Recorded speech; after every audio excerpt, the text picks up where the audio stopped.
Mars a toujours attiré les personnes à l'esprit aventureux et aimant l'exploration.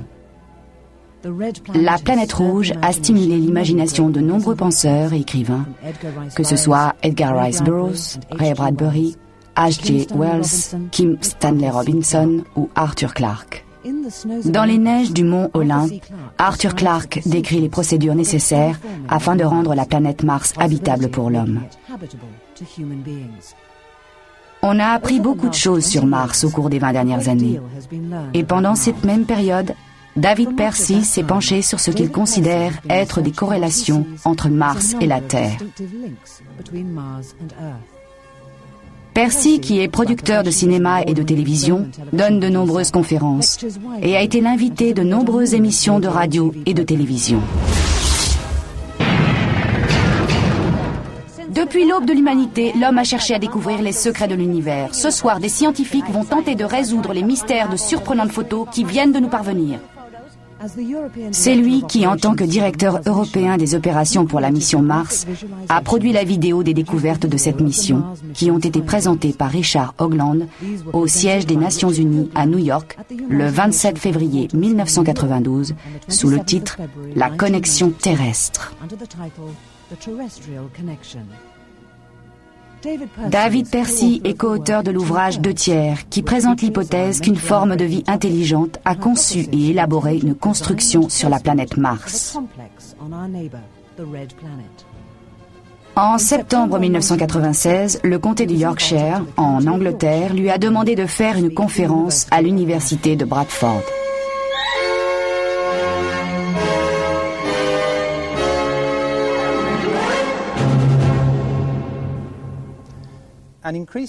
De plus en plus de gens ont entendu parler de l'existence, sur la planète Mars, de ce qu'on appelle le visage. Je vais démontrer qu'il existe une connexion entre cette construction sur Mars et les 3 sites anciens de Avebury, Glastonbury et Stonehenge, en Angleterre, grossis à 2 échelles différentes. La plupart des planètes, en raison de leur rotation, connaissent un pôle d'énergie physique tridimensionnel, toujours situé entre les 19e et 20e degrés de latitude, aussi bien dans l'hémisphère nord que dans l'hémisphère sud. Cette latitude coïncide avec celle d'une pyramide fictive de 3 côtés, dont la base serait à l'intérieur de la planète.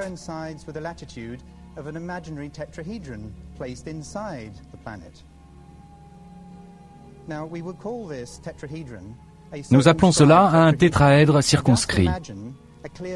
Imaginez une sphère vide, avec au centre une pyramide touchant la sphère de l'intérieur.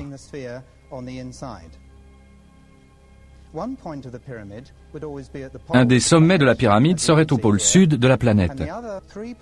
Le plan, formé par la base et contenant les 3 autres sommets, est toujours à 19 degrés 47. Et nous avons trouvé que la même chose se produit avec la plupart des planètes de notre système solaire. Les 2 cas notables étant la tache rouge de Jupiter et la tache noire de Neptune. Et la chose intéressante à relever au sujet de Neptune, c'est que la grande tache noire et la planète Terre sont de taille exactement semblable et qu'à cette latitude, l'énergie est très importante.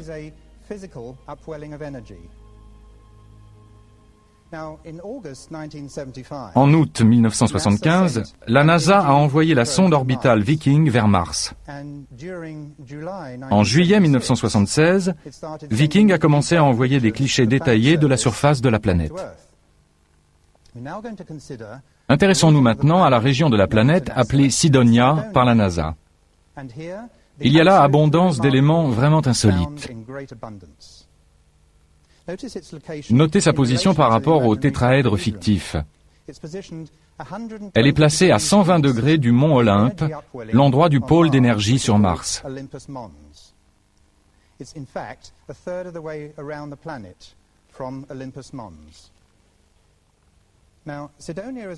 Cydonia est une construction située dans l'hémisphère nord de Mars, à environ 41 degrés de latitude.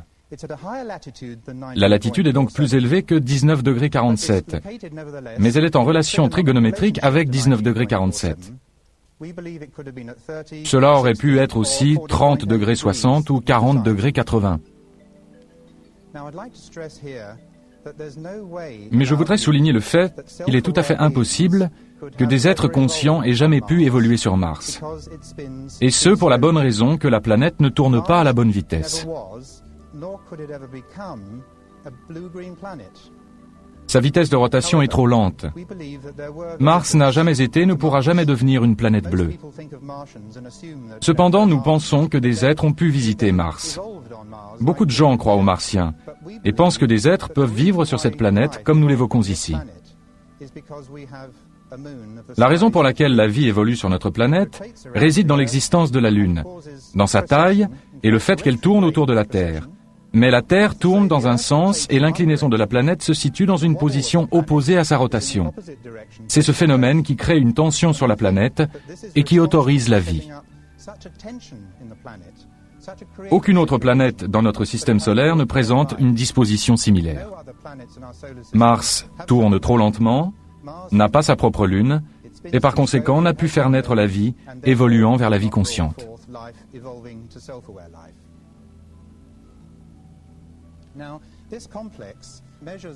Cette construction mesure environ 30 miles par 15, un total de 450 miles carrés. Incidemment, nous avons de bonnes raisons pour ne pas utiliser ici le système métrique. Les clichés en question n'ont été d'abord vus que par le personnel de la NASA. Puis, à la fin de l'été 76, certains des clichés ont été montrés à 1 millier de journalistes internationaux lors d'une conférence de presse. Au vu des clichés de Cydonia, plusieurs journalistes ont posé la question: quel est ce visage? Ce visage, leur a-t-il été répondu, n'est dû qu'à un effet de lumière, une question d'éclairage. Le porte-parole de la NASA a ajouté qu'un cliché pris quelques heures plus tard ne présentait plus de traces de ce visage. Il faut dire à leur décharge que les présentateurs de la conférence de presse faisaient un discours plus ou moins improvisé et que l'on ne pouvait donc pas s'attendre à un exposé rigoureux. Quoi qu'il en soit, quelques heures plus tard, donc, la région de Cydonia aurait été plongée dans l'obscurité la plus complète après le coucher du soleil, et Viking aurait donc pris des clichés plus à l'ouest. D'autre part, 2 séries de clichés de Cydonia ont effectivement été prises, l'une à 10 degrés et l'autre à 27 degrés d'élévation par rapport au soleil, et ce, à 35 jours d'intervalle. Or, ces 2 séries d'images montrent clairement le visage et il n'y a aucun effet de lumière. La NASA a menti. 3 ans plus tard seulement, en 1979, Vince DiPietro et Gregory Molenar, 2 spécialistes américains des images traitées par ordinateur, travaillant à la photothèque de l'American National Space Science Data Center, tombèrent non pas sur une, mais sur les 2 séries de clichés de Cydonia. Selon leurs propres mots, ils ont été stupéfaits par ce qu'ils ont vu. Pour en revenir à Mars, voici une mosaïque de quelques-uns des clichés de la NASA vus par DiPietro et Molenar dans les années 70. Mais sur cette illustration, les images ont été récemment retravaillées sur ordinateur aux États-Unis, puis à Londres.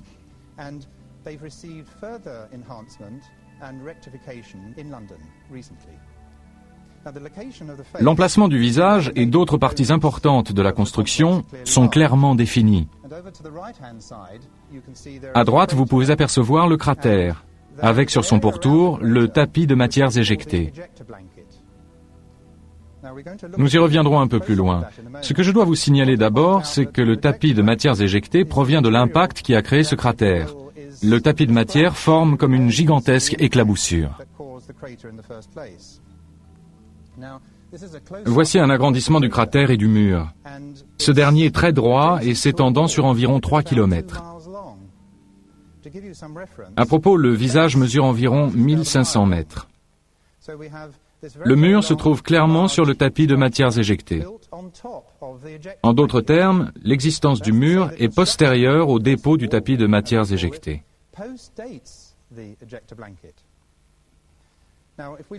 Sur les bords du cratère, nous avons quelque chose qui ressemble à une pyramide à 3 côtés ou tétraèdre au nord du trou. Il est très important de se rappeler ce point précis. Et aussi, si vous les voyez, deux points blancs au centre du cratère, dont il faudra se souvenir tout à l'heure, car nous en verrons de similaires. Au sud du cratère se trouve une butte entourée d'une spirale ascendante dans le sens contraire des aiguilles d'une montre. Cette butte fait environ 1500 mètres de diamètre pour 150 mètres de hauteur. Voici une illustration de l'un des crop circles les plus connus, apparus en très grand nombre au sud de l'Angleterre au cours des dernières années. Ce crop circle a surgi à Barbury Castle le 17 juillet 1991. Il s'agit d'un tétraèdre. Notez bien l'encoche en spirale dans le coin droit de l'empreinte.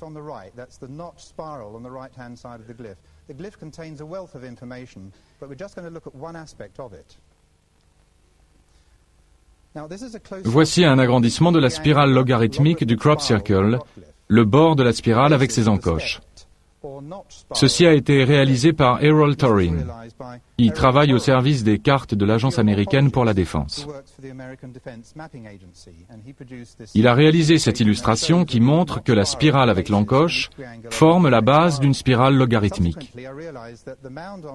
J'ai réalisé plus tard que l'on retrouve la spirale dans la butte de Mars. Et voici à la fois la butte et la spirale logarithmique.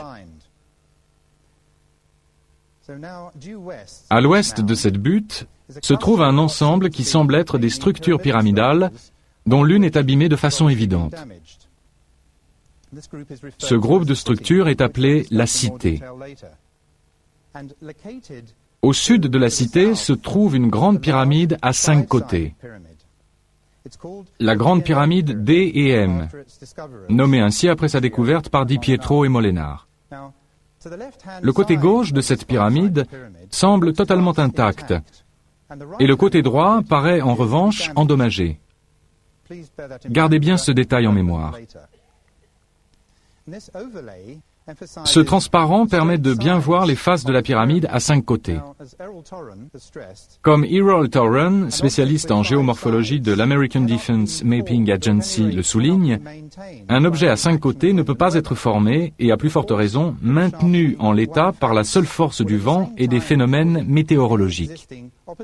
Car la force qui accentue l'une des faces causera inévitablement l'érosion de la face ou du côté opposé. Nous avons envie de dire qu'une pyramide sur Mars est une chose singulière. Mais un visage sur Mars est une chose au moins aussi singulière.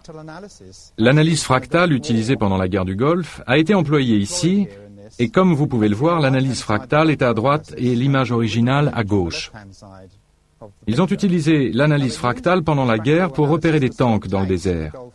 Et en employant cette technique, les spécialistes ont affirmé que le visage de Mars est la chose la plus étonnante sur plus de 4000 km² à la ronde.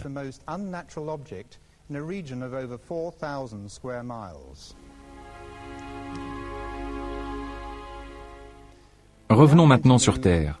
Voici un crop circle qui est apparu au pied de la colline de Silbury, dans le Wiltshire, en Angleterre, dans la nuit du 27 juillet 1991.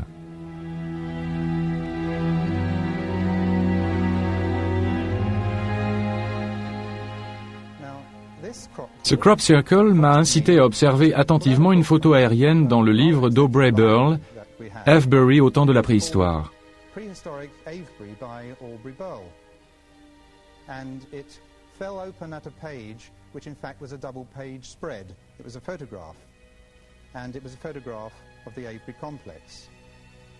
C'est la photo en noir et blanc prise par Wester Photography il y a quelques années. Et c'est un cliché pris en regardant le sud. Et jusqu'à présent, on regardait l'image dans la direction opposée. On avait les constructions de Sidonia avec le nord en haut du cliché. On regarde maintenant dans la direction opposée. Ce cliché est extrêmement utile pour ce que j'avais en tête, parce que la colline de Silbury est également dans le cliché. Alors voilà la colline de Silbury dans le coin supérieur droit, et au premier plan, le cercle d'Avebury et son fossé. Et je suppose que j'ai eu quelque chose comme une réminiscence lointaine. Je ne peux pas l'expliquer autrement. Je me suis dit, Voici ce qu'on verrait si on atterrissait sur Mars auprès des constructions. En regardant par le hublot du vaisseau, on verrait en contrebas le cratère dont nous avons déjà parlé, et au loin la butte en spirale.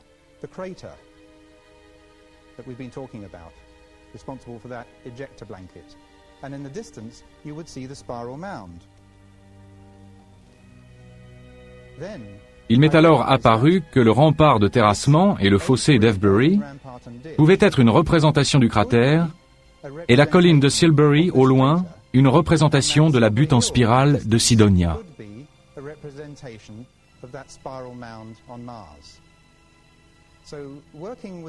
En utilisant une carte de la région à grande échelle de l'Institut géographique, et plein d'enthousiasme, j'ai alors soigneusement superposé la carte et les constructions martiennes, et j'ai trouvé des rapports étonnants. C'est-à-dire que quand la structure, butte et cratère de Cydonia est réduite dans la proportion de 14 pour 1, 14 miles sur Cydonia équivalent à 1 mile à Avebury, elle correspond parfaitement à Avebury-Silbury.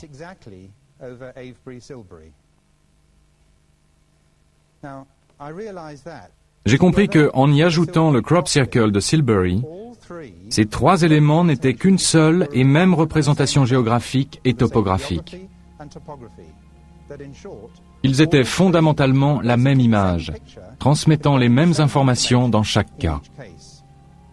Inspiré par le crop circle, j'ai réalisé que la colline de Silbury et le cercle d'Avebury devaient être des représentations à l'échelle de cette partie des constructions de Mars.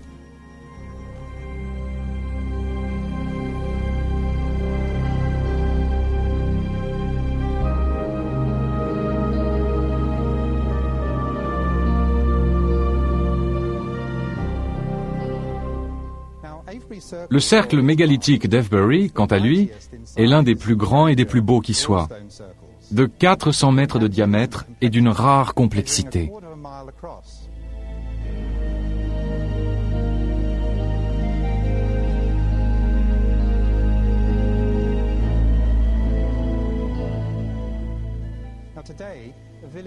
Un village s'y niche aujourd'hui. Un écrivain a déclaré que si Stonehenge est une église, alors Avebury est une cathédrale. Avebury est constitué principalement d'un premier rempart de terrassement, puis d'un fossé intérieur d'où provient la terre du rempart. On trouve ensuite les alignements de pierres formant deux anneaux intérieurs. Environ 1,5 million de mètres cubes de matériaux ont été enlevés pour élaborer le cercle d'Avebury. Et on pense qu'il a été construit il y a 5000 ans.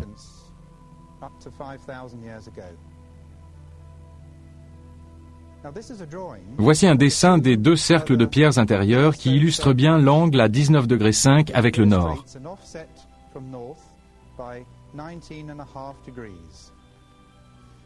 Mais regardez maintenant le centre de ces deux cercles de pierre. Ces deux cercles n'existent plus. Ils sont abîmés, mais des experts en ont fait une reconstitution. Les deux repères blancs que je vous ai montrés sur le cratère de Mars correspondent aux deux pierres qui marquent le centre des deux cercles de pierre d'Avebury. On commence à assembler les pièces du puzzle. Les gens qui ont vécu et travaillé sur Mars ont été dans l'obligation d'agir sur l'environnement. Ils avaient besoin d'une atmosphère, de rendre la planète habitable, au moins temporairement. Nous pensons qu'ils ont installé dans le cratère deux gigantesques éléments de technologie appelés disques tournants. Vous en entendrez parler au cours des prochaines années. Il est probable que la NASA fasse des expériences sur les disques tournants. Nous en parlons dans notre livre. Nous pensons que non seulement cette technologie fournit l'énergie des vaisseaux spatiaux, mais aussi peut injecter des gravitrons dans la planète.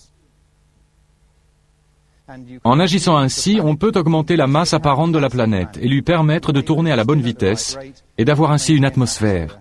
Je suis intimement convaincu que les deux cercles d'Avebury sont là pour immortaliser l'emplacement des disques tournants sur Mars.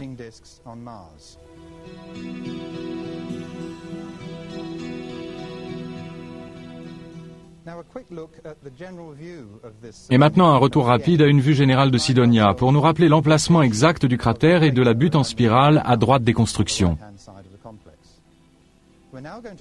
Nous allons maintenant comparer la butte en spirale de Mars avec la colline de Silbury en Angleterre.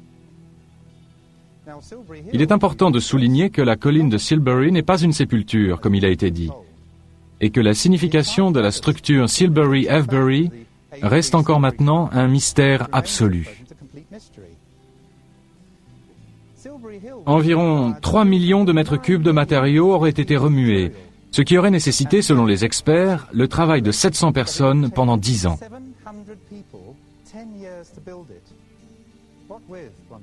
Avec quoi ont-ils travaillé? Et pourquoi? Y avait-il vraiment 700 personnes vivant ici à l'époque? C'est une prouesse étonnante, équivalente à l'arrivée du premier homme sur la Lune. Ça devait être d'une importance considérable pour eux.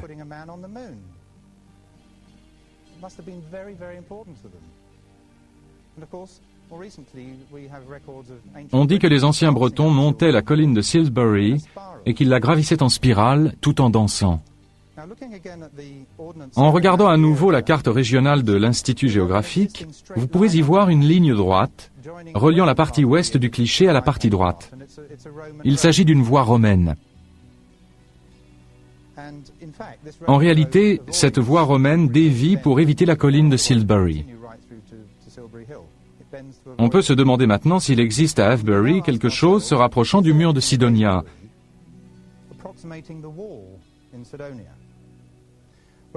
Eh bien, nous avons tracé une ligne partant du centre de la colline de Silbury jusqu'au centre d'Avebury Manor.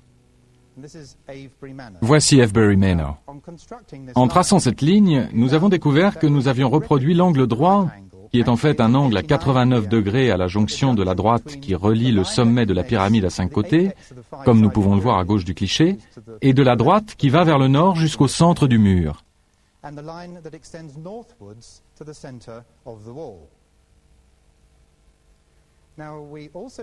Nous avons également tracé une ligne droite partant du centre de la butte en spirale de Sidonia jusqu'à la pyramide tétraèdre sur le bord du cratère. Vous vous souvenez que nous avions remarqué une petite pyramide tétraèdre sur le bord du cratère, au nord d'un trou sur Sidonia. Eh bien, l'angle formé par la verticale du mur et cette nouvelle droite est de 19 degrés 47.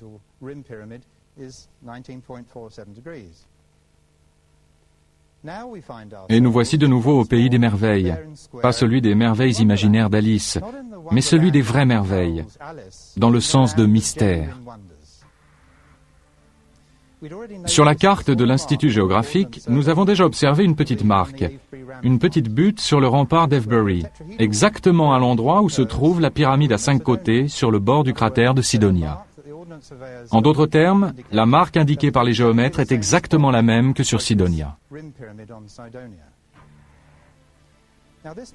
Cette butte se situe juste au-dessus d'un trou dans le rempart d'Avebury. Exactement de la même façon que sur Mars, la pyramide se trouve au-dessus d'un trou dans le bord du cratère de Sidonia. C'est une image miroir. À Avebury, c'est une route qui est la cause du trou, ou du moins elle remplit le trou. C'est la seule butte mentionnée sur le rempart d'Avebury par les géographes de l'Institut, et c'est visiblement l'équivalent du tétraèdre de Mars. Cette pyramide sur le rempart d'Avebury, au nord d'un trou, en miroir de la pyramide tétraèdre sur le bord du cratère de Sidonia, au nord d'un trou, apporte à ce cas une confirmation finale s'il en était besoin.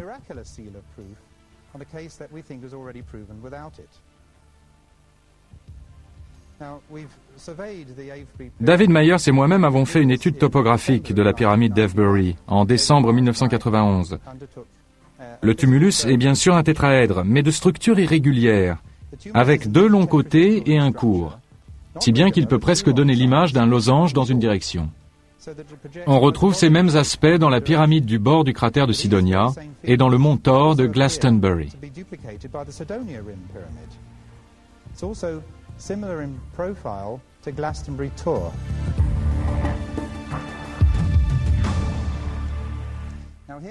Voici maintenant un dessin du crop circle de la colline de Silbury. Nous retrouvons ici notre angle de 19 degrés 47. J'ajouterai seulement que les structures et les crop circles que nous étudions peuvent générer facilement d'autres angles de 19 degrés 47. Ce crop circle, toutefois, contient une mine d'informations dont, par exemple, les rapports de masse entre Mars et la Terre. Mais y a-t-il à Avebury quelque chose de plus précis pour indiquer le mur?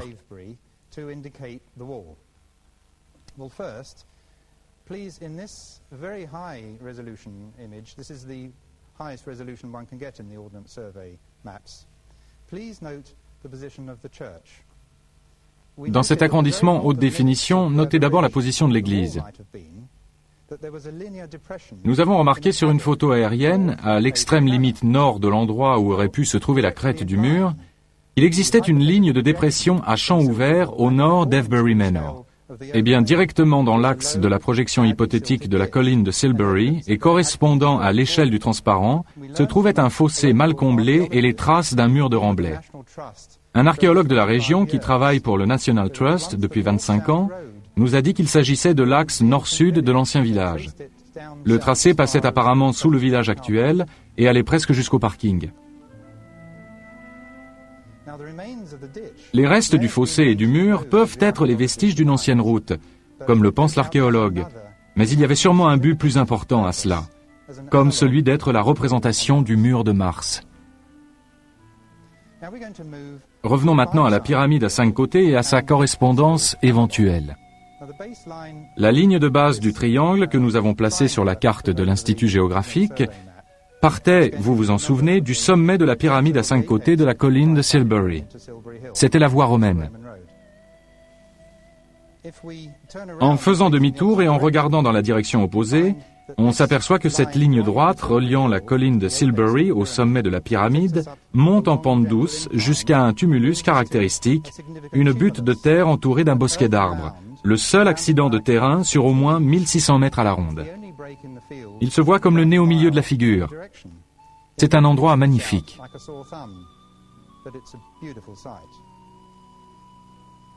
En se rapprochant, on distingue autre chose. Une stèle érigée au sommet de la butte. La voici. Et voici David Myers et Tony Coulson. Myers est le co-auteur de 2/3. Tony Coulson est radiesthésiste et guérisseur.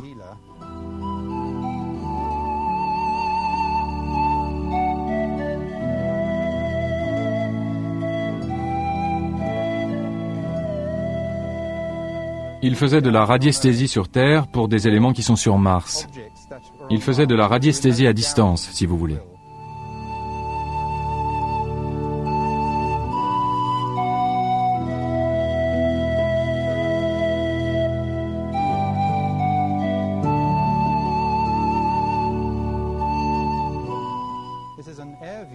Voici une vue aérienne du tumulus prise en été.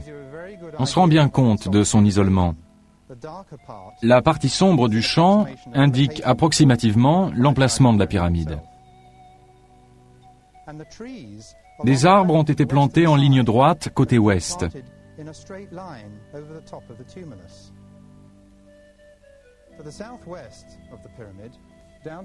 Il y a un angle au sud-ouest de la pyramide, mais si on regarde légèrement au-dessus, on distingue quelque chose qu'on peut appeler un contrefort.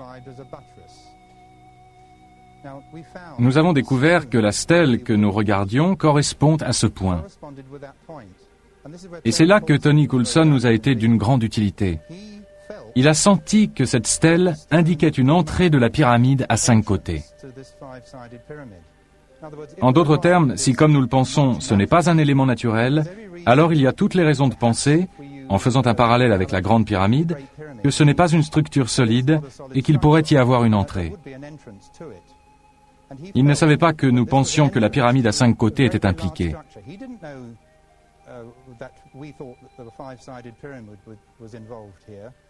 Il s'agit donc ici du côté intact de la pyramide à 5 côtés.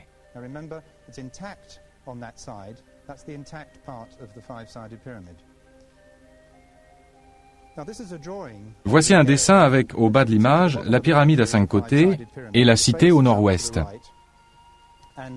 On peut remarquer les structures qui composent ce que nous pensons être le centre de la cité.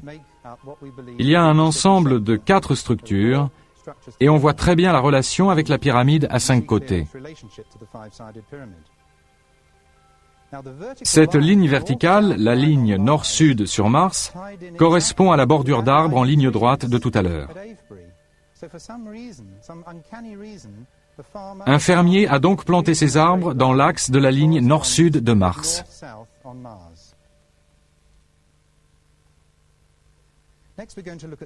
Voyons maintenant la cité. La route principale monte jusqu'à ce qui semble être une analogie topographique de la cité. Elle se trouve au nord-ouest de l'image.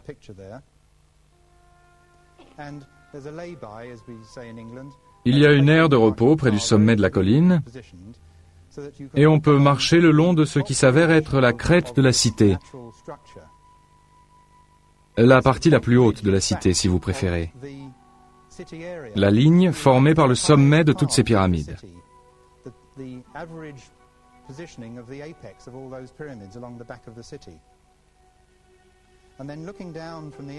Et quand on regarde d'en haut, on aperçoit une sorte d'amphithéâtre géant. Quelque chose qui semble avoir été sculpté à même le terrain par une forme de vie intelligente, dans un passé lointain et obscur. Les collines correspondent exactement aux pyramides de la cité, et le champ au centre correspond au centre de la cité. L'emplacement d'un canon de la Seconde Guerre mondiale s'ajuste à l'une des pyramides de Sidonia, qui s'aligne directement du centre de la ville jusqu'au sommet de la pyramide à 5 côtés. Le centre de la cité est également indiqué. En effet, à proximité de la lisière nord du champ, 2 terrains en forme d'ovale très allongés n'ont ni été labourés, ni cultivés. Le fermier les a sacrifiés et n'y a rien semé. Ces 2 terrains en losange sont à l'endroit précis des 2 structures qui constituent la moitié nord du centre de la cité. Et à l'arrière, on a les contreforts.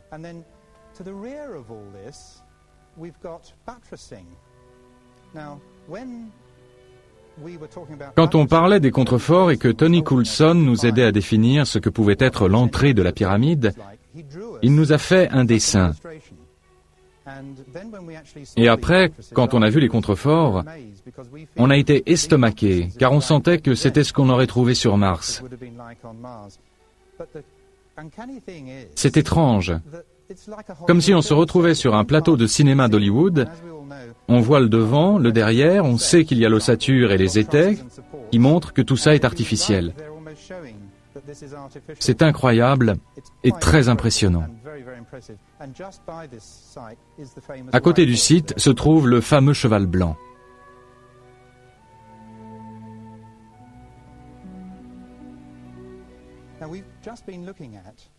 Nous venons de voir une réduction à l'échelle 1/14e des constructions martiennes.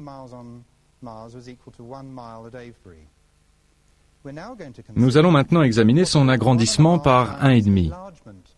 Nous avons découvert alors que Stonehenge devient la butte en spirale. Le point nord du cercle d'Avebury devient la base du mur. Et Glastonbury, le sommet de la pyramide à 5 côtés. Voici la ligne Michael and Mary, cette incroyable ligne d'énergie qui démarre du mont Michael et passe à travers le Wash, à travers Glastonbury, pour arriver à Avebury, le long de cette ligne, qui est notre hypoténuse et qui la rejoint. C'est notre lien entre Glastonbury et Avebury. Voici Stonehenge. Quand nous avons fait notre étude topographique en 1991, nous avons employé 4 appareils de mesure pour déterminer la latitude et la longitude exacte de Stonehenge.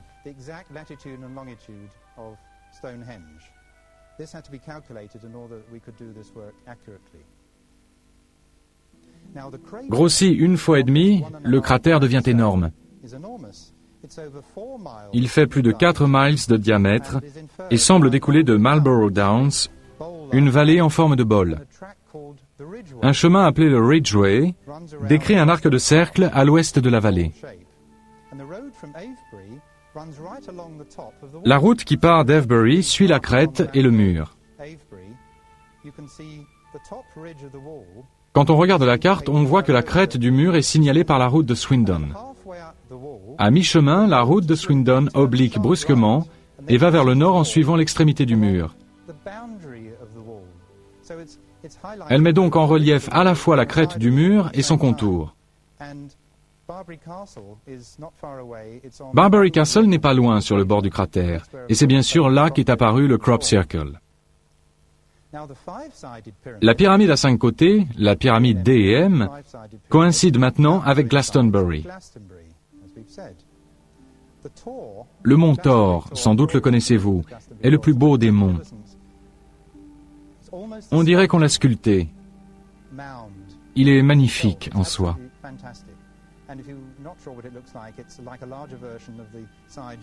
Le mont Thor correspond au sommet de la pyramide à 5 côtés de Sidonia.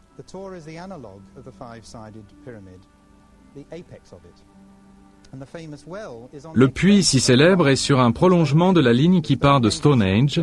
Stonehenge est à droite sur l'image, et cette ligne traverse le mont Thor et traverse le puits. Mais on ne comprenait toujours pas pourquoi l'abbaye de Glastonbury ne se trouvait pas sur cette ligne. Alors il a fallu aller plus loin.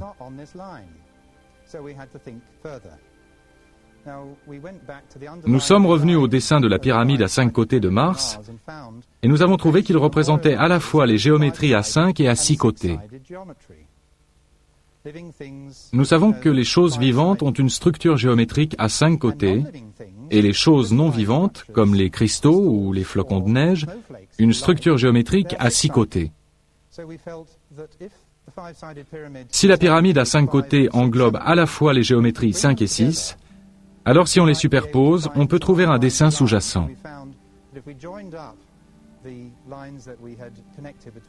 En combinant les symétries 5 et 6, on explicite l'emplacement de l'abbaye de Glastonbury.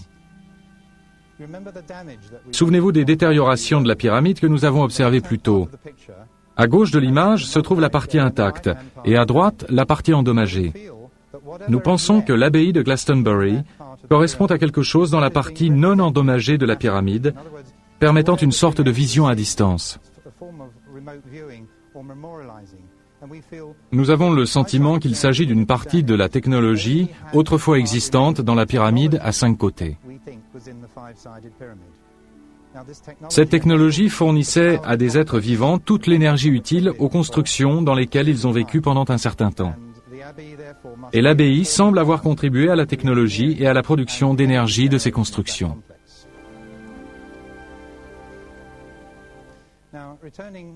Retournons à Avebury. Voici maintenant l'église St. James que nous allons examiner.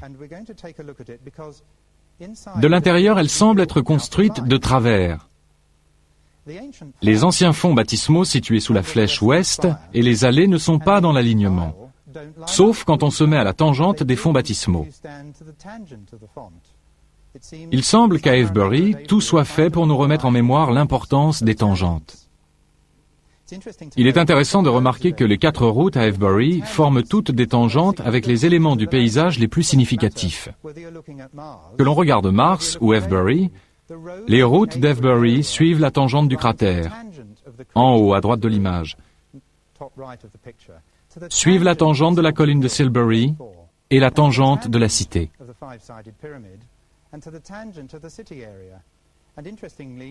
3 fois sur 4, les routes sont en ligne droite. Si vous connaissez la région, vous savez que la route grimpe jusqu'à l'équivalent de la cité, et cette route n'est pas droite sur la carte.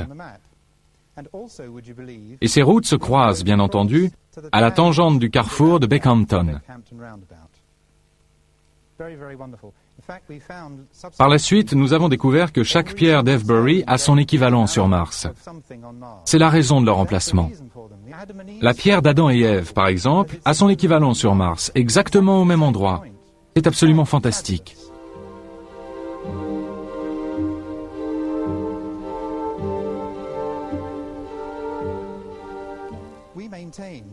Nous soutenons donc qu'un nombre incroyable de crop circles ne peut que renforcer la très grande importance de cette région. Oui, tout cela est codé. Oui, il y a une clé. Ces informations codées sont au-delà de nos rêves les plus fous. Nous avons déjà déchiffré une grande partie des données, des informations et des technologies contenues dans les crop circles. En conclusion, nous pouvons dire qu'il existe des liens indiscutables et très solides entre les 2 planètes et que par conséquent, il y a eu communication physique et ou mentale entre Mars et la Terre.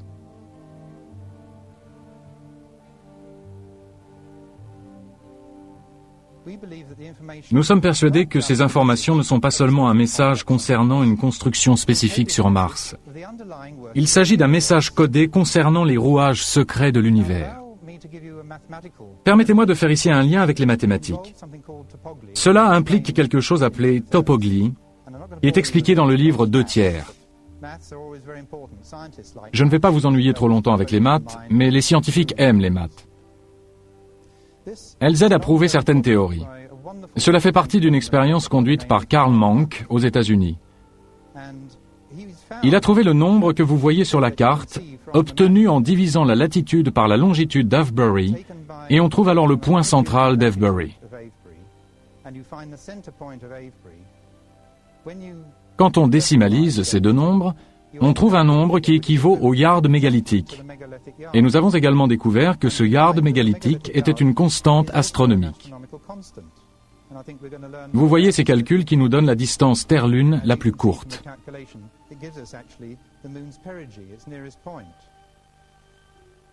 La topoglie existe sur Mars.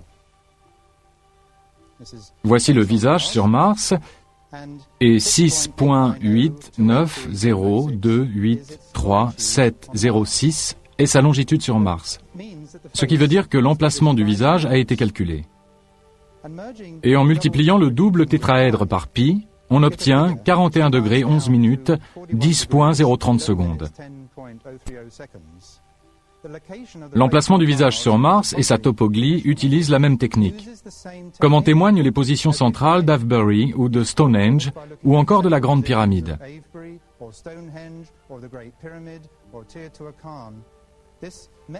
Cette méthode de topoglie est comme une matrice hyperdimensionnelle.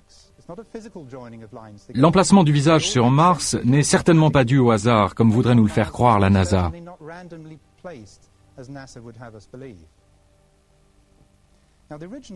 Les premières images de la NASA envoyées sur Terre par la sonde Viking en 1976 indiquaient que le visage était symétrique. Les gens qui étudiaient ces photos supposaient que le côté du visage dans l'ombre était identique à celui qui était éclairé. Toutefois, nous pouvons maintenant démontrer qu'il s'agit d'un sphinx. À la lumière de clichés récemment retravaillés par ordinateur, en utilisant la méthode d'équalisation des contrastes, le docteur Marc Carlotto, qui a dirigé ces travaux, a permis de mettre au jour la partie dans l'ombre afin de l'harmoniser avec la partie éclairée. Si nous regardons attentivement la sculpture à deux côtés de Mars, le côté droit, c'est-à-dire le côté droit quand on se place du point de vue du visage, on voit très bien la moitié primate. Elle pourrait représenter un être humain des premiers temps de la Terre.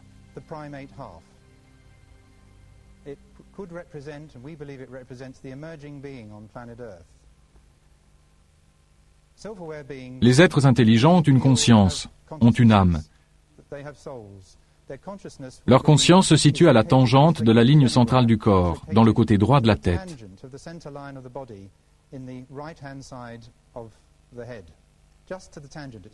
Cela expliquerait pourquoi le côté hominidé est dans la partie droite et le côté léonin dans la partie gauche de la sculpture. Voici le côté gauche.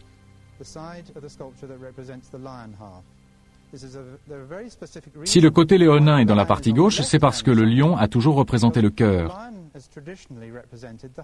Le cœur qui pompe en 3 dimensions, qui nous maintient en vie.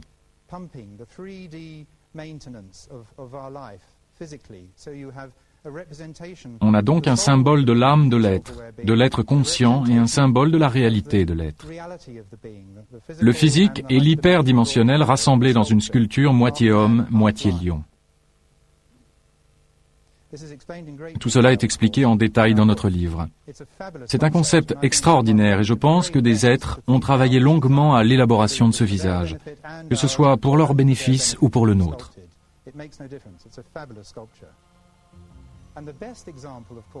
Sur Terre, le plus bel exemple de sphinx que nous ayons est celui connu sous le nom de Ark-Ur, et nous affirmons qu'il a été sculpté il y a environ 237 000 ans.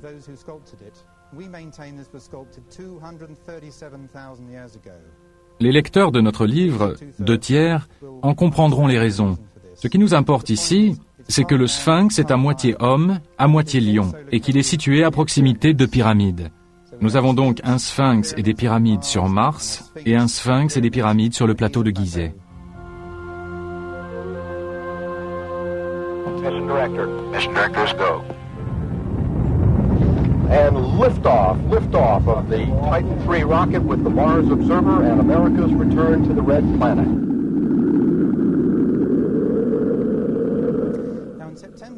En septembre 1992, la NASA a envoyé sur Mars une sonde spatiale qui avait la capacité, à partir de décembre 1993, de prendre de nouveaux clichés des constructions controversées. Mais la NASA se refuse absolument à photographier à nouveau la région des constructions, malgré les preuves évidentes étayant l'hypothèse d'une vie intelligente qui lui ont été constamment exposées. Selon la NASA, les clichés de cette région, si par hasard ils étaient pris, seraient mis à la disposition du public environ 6 mois après leur réception terrienne. Mais au moment même où le vaisseau se mettait en orbite autour de la planète rouge, le 21 août 1993, Mars Observer tombait en panne.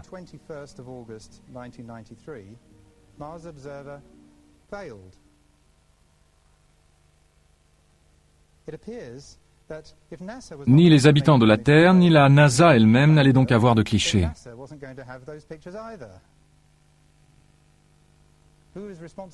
Qui est responsable de la panne de Mars Observer?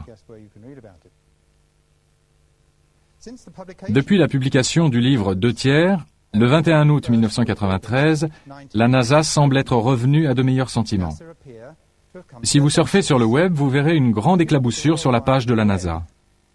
C'est le visage sur Mars.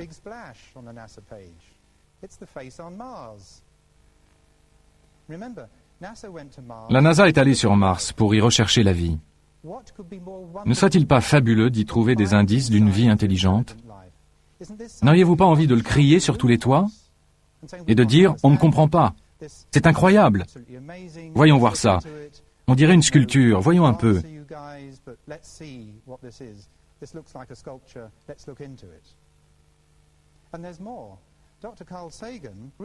Il faut ajouter que le docteur Carl Sagan a admis que l'argument fallacieux concernant l'éclairage du visage était une déclaration erronée et malheureuse du directeur de projet. D'après une déclaration récente des dirigeants de la NASA, nous savons tous qu'ils pensent avoir trouvé la preuve d'une vie sur Mars dans un morceau de météorite de l'Antarctique contenant des fragments de fossiles d'organismes primitifs. Rien de très impressionnant pour l'instant, et ces preuves ne sont pas corroborées. Mais au moins il se passe quelque chose.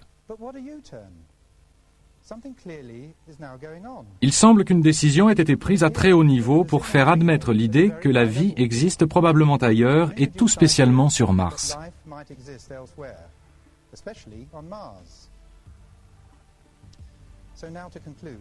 Pour conclure, il semble déjà établi au-delà de toute incertitude que Mars a été autrefois habité par des êtres pensants. Ce qui est beaucoup plus troublant, c'est qu'il est maintenant tout à fait manifeste que les habitants de la Terre savaient cela il y a 5000 ans et peut-être même avant. La deuxième constatation renforce bien évidemment la première. Ou plutôt, ces deux séries de données forment un tout inébranlable.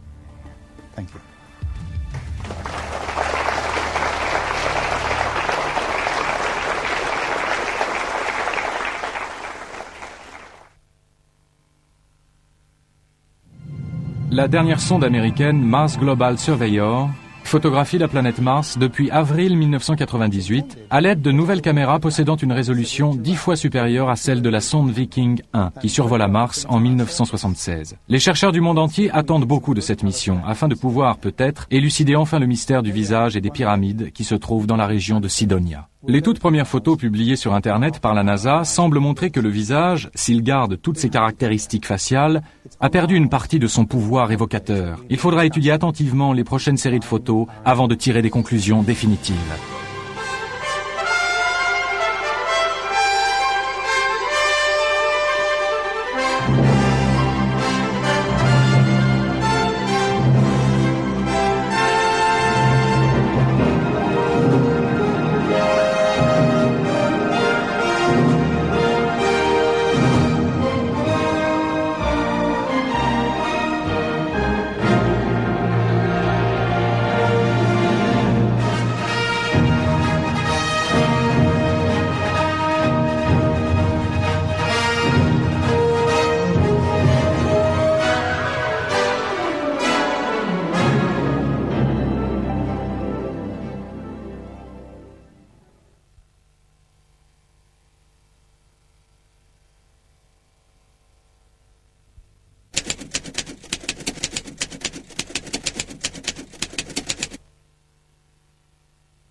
Mars a toujours attiré les personnes à l'esprit aventureux et aimant l'exploration.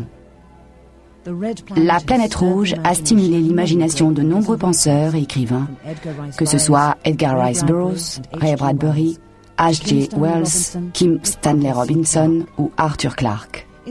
Dans les neiges du mont Olympe, Arthur Clarke décrit les procédures nécessaires afin de rendre la planète Mars habitable pour l'homme. On a appris beaucoup de choses sur Mars au cours des 20 dernières années. Et pendant cette même période, David Percy s'est penché sur ce qu'il considère être des corrélations entre Mars et la Terre. Percy, qui est producteur de cinéma et de télévision, donne de nombreuses conférences et a été l'invité de nombreuses émissions de radio et de télévision. Depuis l'aube de l'humanité, l'homme a cherché à découvrir les secrets de l'univers. Ce soir, des scientifiques vont tenter de résoudre les mystères de surprenantes photos qui viennent de nous parvenir. C'est lui qui, en tant que directeur européen des opérations pour la mission Mars, a produit la vidéo des découvertes de cette mission, qui ont été présentées par Richard Hoagland au siège des Nations Unies à New York le 27 février 1992, sous le titre « La connexion terrestre ». David Percy est co-auteur de l'ouvrage 2 tiers qui présente l'hypothèse qu'une forme de vie intelligente a conçu et élaboré une construction sur la planète Mars. En septembre 1996, le comté du Yorkshire, en Angleterre, lui a demandé de faire une conférence à l'université de Bradford.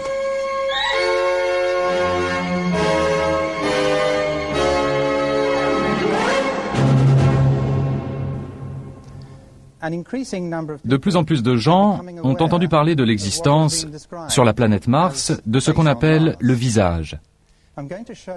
Je vais démontrer qu'il existe une connexion entre cette construction sur Mars et les 3 sites anciens de Avebury, Glastonbury et Stonehenge, en Angleterre, grossis à 2 échelles différentes. La plupart des planètes, en raison de leur rotation, connaissent un pôle d'énergie physique tridimensionnel, toujours situé entre les 19e et 20e degrés de latitude, aussi bien dans l'hémisphère nord que dans l'hémisphère sud. Cette latitude coïncide avec celle d'une pyramide fictive de 3 côtés, dont la base serait à l'intérieur de la planète.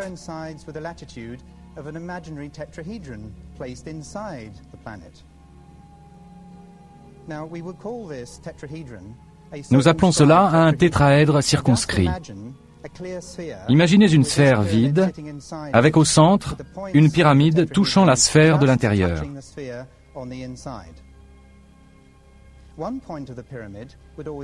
Un des sommets de la pyramide serait au pôle sud de la planète. Le plan, formé par la base et contenant les 3 autres sommets, est toujours à 19 degrés 47. Et nous avons trouvé que la même chose se produit avec la plupart des planètes de notre système solaire. Les 2 cas notables étant la tache rouge de Jupiter et la tache noire de Neptune.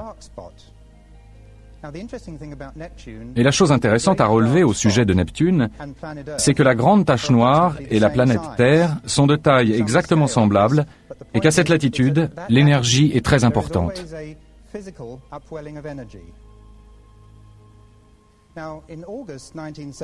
En août 1975, la NASA a envoyé la sonde orbitale Viking vers Mars. En juillet 1976, Viking a commencé à envoyer des clichés détaillés de la surface de la planète. Intéressons-nous maintenant à la région de la planète appelée Cydonia par la NASA. Il y a là abondance d'éléments vraiment insolites. Notez sa position par rapport au tétraèdre fictif. Elle est placée à 120 degrés du mont Olympe, l'endroit du pôle d'énergie sur Mars.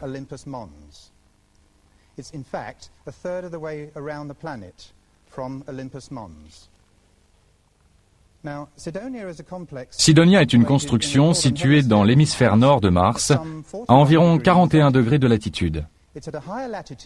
La latitude est donc plus élevée que 19 degrés 47, mais elle est en relation trigonométrique avec 19 degrés 47.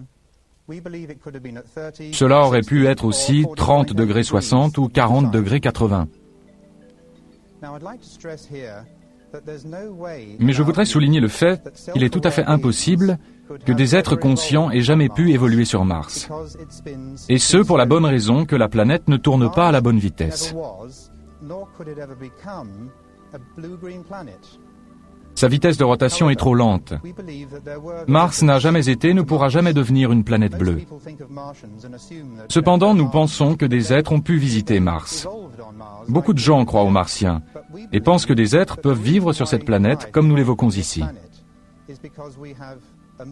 La raison pour laquelle la vie évolue sur notre planète réside dans l'existence de la Lune, dans sa taille et le fait qu'elle tourne autour de la Terre. Mais la Terre tourne dans un sens et l'inclinaison de la planète se situe dans une position opposée à sa rotation. C'est ce phénomène qui crée une tension sur la planète et qui autorise la vie. Aucune autre planète dans notre système solaire ne présente une disposition similaire. Mars tourne trop lentement, n'a pas sa propre lune, et par conséquent n'a pu faire naître la vie, évoluant vers la vie consciente.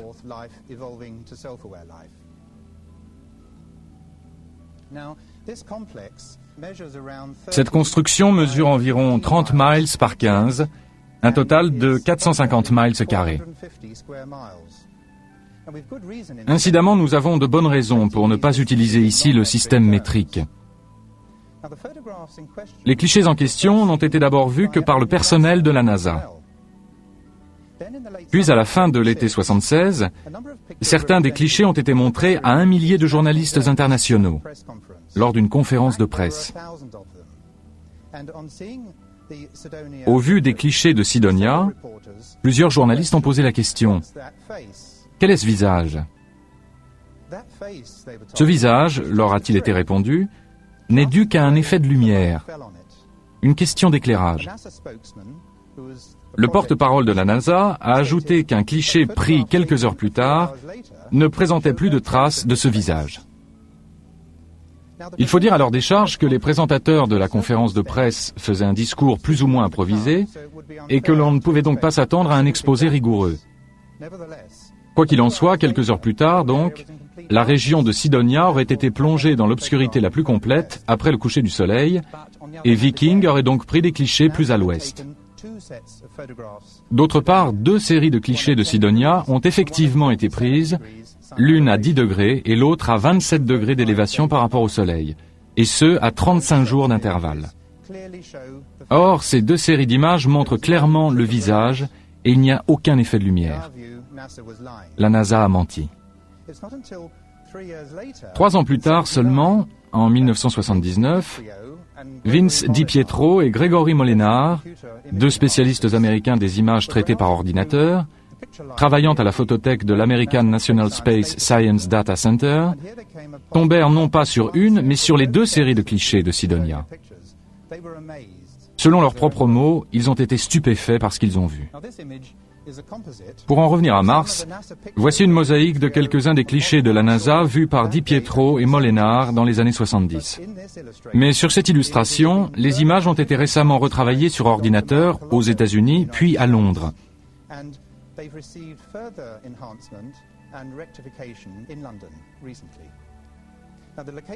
L'emplacement du visage et d'autres parties importantes de la construction sont clairement définis. À droite, vous pouvez apercevoir le cratère, avec sur son pourtour le tapis de matières éjectées. Nous y reviendrons un peu plus loin. Ce que je dois vous signaler d'abord, c'est que le tapis de matières éjectées provient de l'impact qui a créé ce cratère. Le tapis de matière forme comme une gigantesque éclaboussure. Voici un agrandissement du cratère et du mur. Ce dernier est très droit et s'étendant sur environ 3 km. À propos, le visage mesure environ 1500 mètres. Le mur se trouve clairement sur le tapis de matières éjectées. En d'autres termes, l'existence du mur est postérieure au dépôt du tapis de matières éjectées.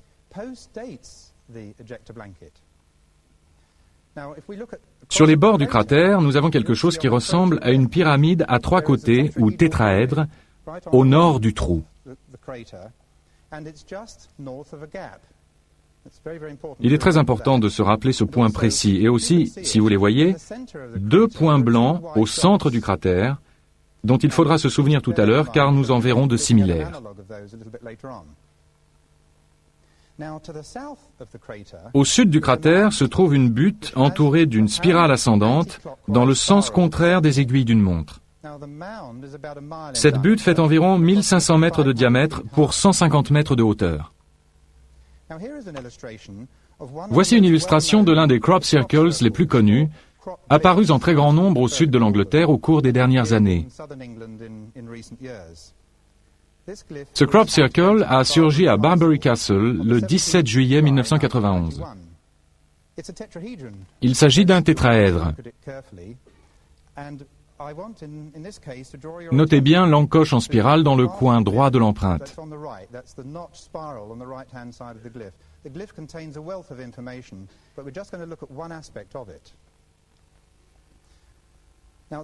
Voici un agrandissement de la spirale logarithmique du crop circle, le bord de la spirale avec ses encoches.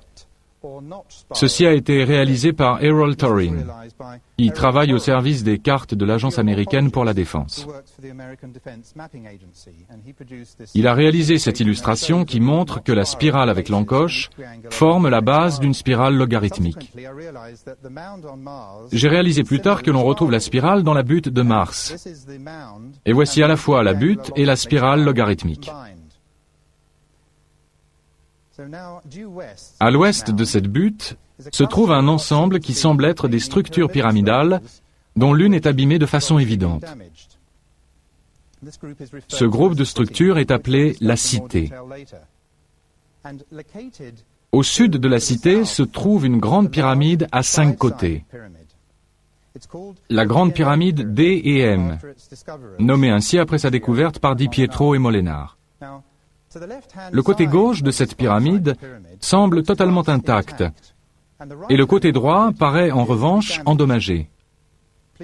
Gardez bien ce détail en mémoire. Ce transparent permet de bien voir les faces de la pyramide à 5 côtés. Comme Errol Torrin, spécialiste en géomorphologie de l'American Defense Mapping Agency, le souligne, un objet à 5 côtés ne peut pas être formé, et à plus forte raison, maintenu en l'état par la seule force du vent et des phénomènes météorologiques. Car la force qui accentue l'une des faces causera inévitablement l'érosion de la face ou du côté opposé. Nous avons envie de dire qu'une pyramide sur Mars est une chose singulière. Mais un visage sur Mars est une chose au moins aussi singulière. L'analyse fractale utilisée pendant la guerre du Golfe a été employée ici, et comme vous pouvez le voir, l'analyse fractale est à droite et l'image originale à gauche. Ils ont utilisé l'analyse fractale pendant la guerre pour repérer des tanks dans le désert. Et en employant cette technique, les spécialistes ont affirmé que le visage de Mars est la chose la plus étonnante sur plus de 4000 km² à la ronde.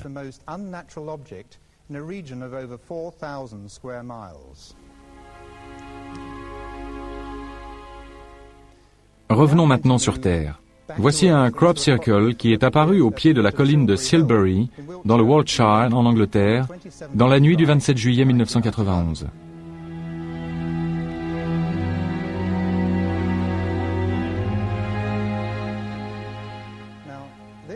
Ce crop circle m'a incité à observer attentivement une photo aérienne dans le livre d'Aubrey Burle, Avebury au temps de la préhistoire.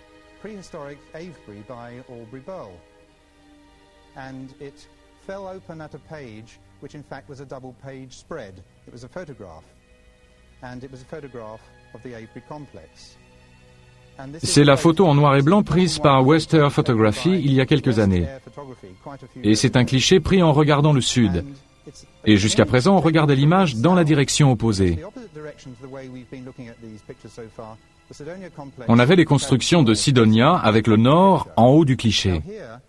On regarde maintenant dans la direction opposée.